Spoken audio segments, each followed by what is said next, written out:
Ever had that one neighbor who gives you the creeps? Well, let me take you back to the time when I moved into this quaint little neighborhood.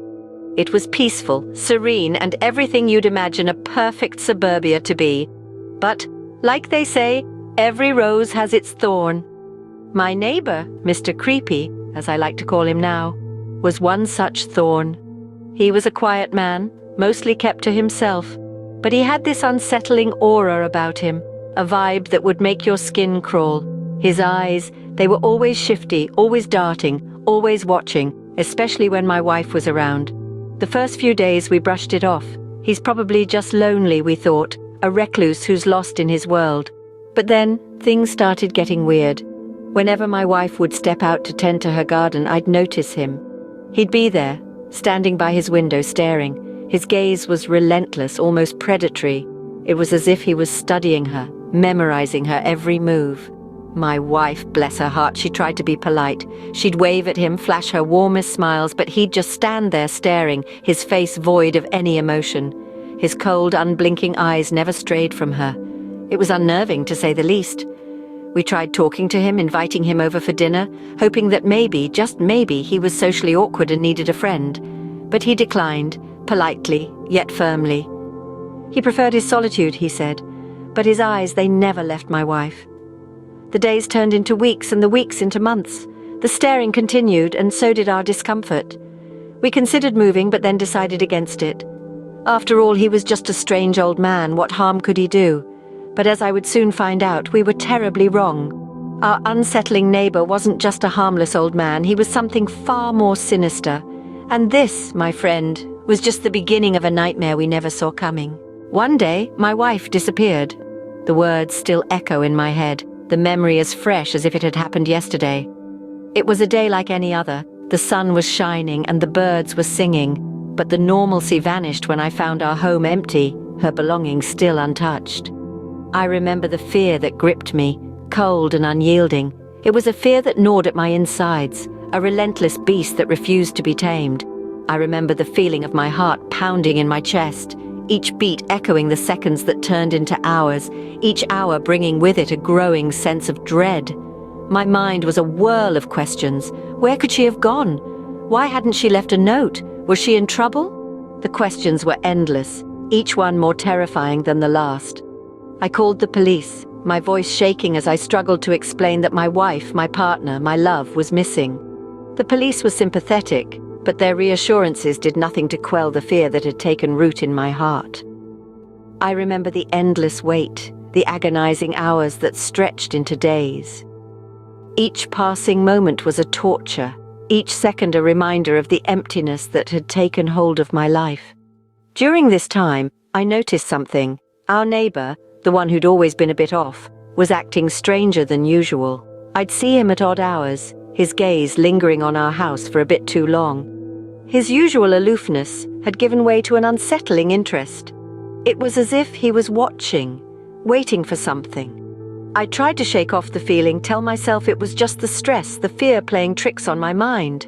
But the unease persisted, a nagging doubt that refused to be silenced.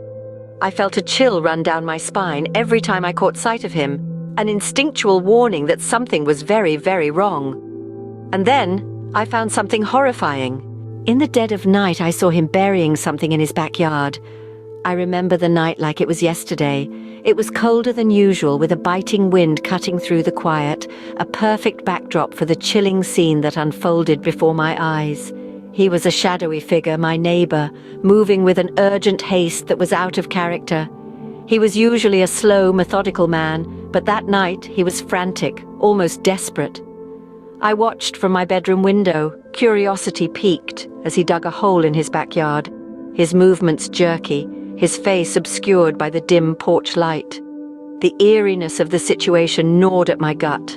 The dead of night, the frantic digging, the secrecy, it all screamed wrong. I couldn't shake off the unease that wrapped around me like a cold, wet blanket.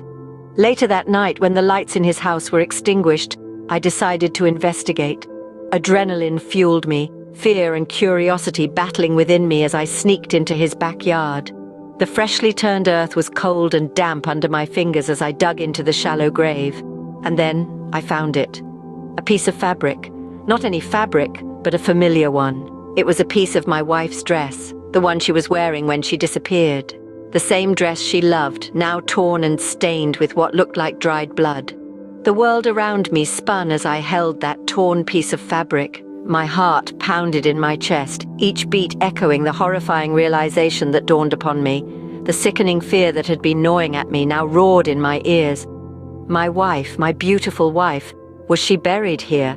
Was this where she had ended up? The thought was unbearable, nauseating. The cold wind felt like it was piercing through my heart, each gust a cruel reminder of the gruesome discovery I had just made. My heart stopped.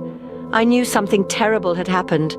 I confronted him, and what he told me was beyond terrifying. The words lingered in the air, heavy, like the scent of the rain-soaked concrete after a storm. I felt my heart pounding in my chest as I stood on the threshold of his house, fear gnawing at the edges of my sanity.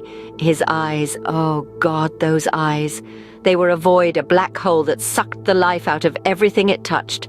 I asked him about her, about my friend who had vanished into thin air. He just smirked, his lips curling into a sinister smile, the kind that sends a shiver down your spine and a chill in your bones. His voice was calm, eerily so as he started to speak. The words came out in a steady stream, like a lullaby from a nightmare. He spoke of how he watched her from his window, how he fantasized about her. He recounted how he lured her into his house, promising her a simple cup of sugar she had asked for.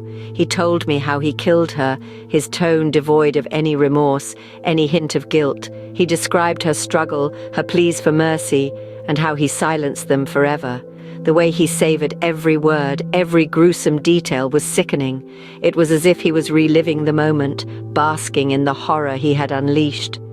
His confession spun a web around me, the threads of his twisted narrative wrapping around my throat, tightening with every word.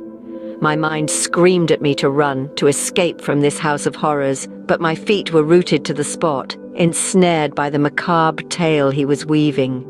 His laughter echoed in the silence, a chilling soundtrack to the horrifying tableau unfolding before me. I could see the madness dancing in his eyes, the delight he took in the terror he had instilled. I was witnessing the aftermath of a monster, a creature devoid of humanity, a predator relishing in his kill. I was frozen in fear, but I knew I had to act. My voice was a mere whisper, a plea to the universe for strength. I had stared into the abyss, and the abyss had stared back. I managed to escape and called the police. I remember the relief that washed over me as I heard the sirens in the distance. But that relief was short-lived, replaced by an indescribable dread when I thought of what had transpired. The police arrived swiftly. Their blue and red lights danced across the face of our quiet suburban house, transforming it into a macabre theater of horrors. The neighbor, that sinister figure who lived just across the street, was arrested without a fight. He watched me from the back seat of the patrol car, his gaze empty, devoid of remorse. The days that followed were a blur. Investigators combed through the neighbor's house, unearthing a chilling tableau of horrors. I learned things about him that I wish I could erase from my memory. The man who had lived so close to us, who had shared our street, our neighborhood, was a monster hiding in plain sight. My wife, my beautiful, kind-hearted wife, was gone. The world felt hollow, devoid of color and life. Every room in our house whispered her name, every corner aching with her absence. I moved out eventually, unable to bear the echoes of our shared life that clung to the walls, the memories that were now tainted with a gruesome reality. I started therapy, attending sessions twice a week in an attempt to mend the fractures in my mind. But the healing was slow, the scars deep. Every night was a battle against the darkness that threatened to consume me. Every morning a struggle to find a reason to get out of bed. But the nightmare didn't end there. It followed me, even in my dreams. The face of my neighbor, the terror in my wife's eyes, the crimson stains on the carpet, they haunted me, a relentless specter refusing to let me forget. And so I am left to navigate this labyrinth of sorrow, this new reality that I am forced to call my life.